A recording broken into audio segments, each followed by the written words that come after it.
P Remix Fit DJ Jerry Gen Z and DJ Tat អូនសាវ៉ា អ្នកខ្លះគេថាខ្ញុំជាព្រាននារីក៏ប៉ុន្តែជាក់ស្ដែងខ្ញុំមិនមែនជាព្រាននារីណាបើងារពីឬចែកជាពីដូចលើបំបែកនឹងស្រី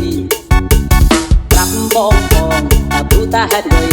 បានជាថ្លៃមកសំបែកអូនបើសិនអូនមានគេថ្មីប្រាប់មកស្រីគុំកុហកយកលេខយ៉ាងនេះលេខយ៉ាងនោះបោកភ្នែកស្រស់អូទេស្រីទេស្រីទេស្រីអូនសាវ៉ា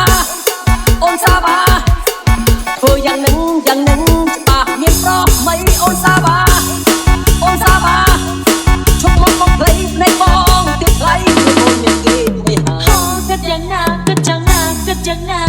ហោគិតយ៉ាងណាគិតយ៉ាងណាគិតយ៉ាងណាហោគិតយ៉ាងណាគិតយ៉ាងណាគិតយ៉ាងណាហោគិតយ៉ាងណាគិតយ៉ាងណាគិតយ៉ាងណាបើសិនអូនទាំងពីរមានકોઈមានរឿងតែមួយដូចគ្នាចាច់មកពុះតែស្នេហាតែមិនត្រូវឈូតសាអរ៉ាមែនទេគឺមកពីមនុស្សប្រុសអ្នកស្រឡាញ់អូនតែពីរអ្នកមែនទេមិនសមមិនត្រូវមិនសមមិនត្រូវ Rock your hands up in the air. Rock your hands up in the air.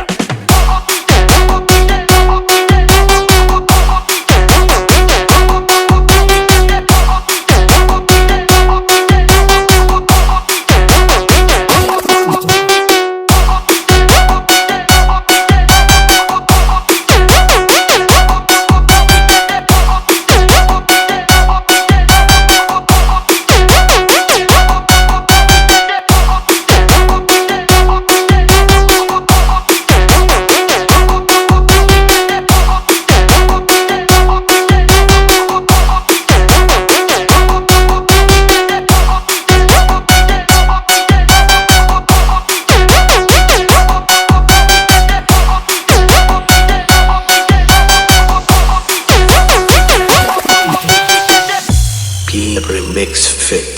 DJ Jerry Gen Z and DJ Tat អូនសាវ៉ា អ្នកខ្លះគេថាខ្ញុំជាព្រាននារីក៏ប៉ុន្តែជាក់ស្ដែងខ្ញុំមិនមែនជាព្រាននារីណាបើងារពី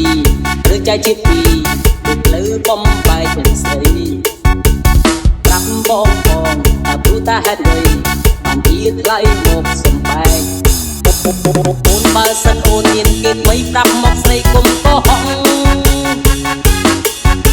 យកលេខយ៉ាងនេះលេខយ៉ាងនោះបោកភ្នែកស្រស់អូទេស្រីទេស្រីទេស្រី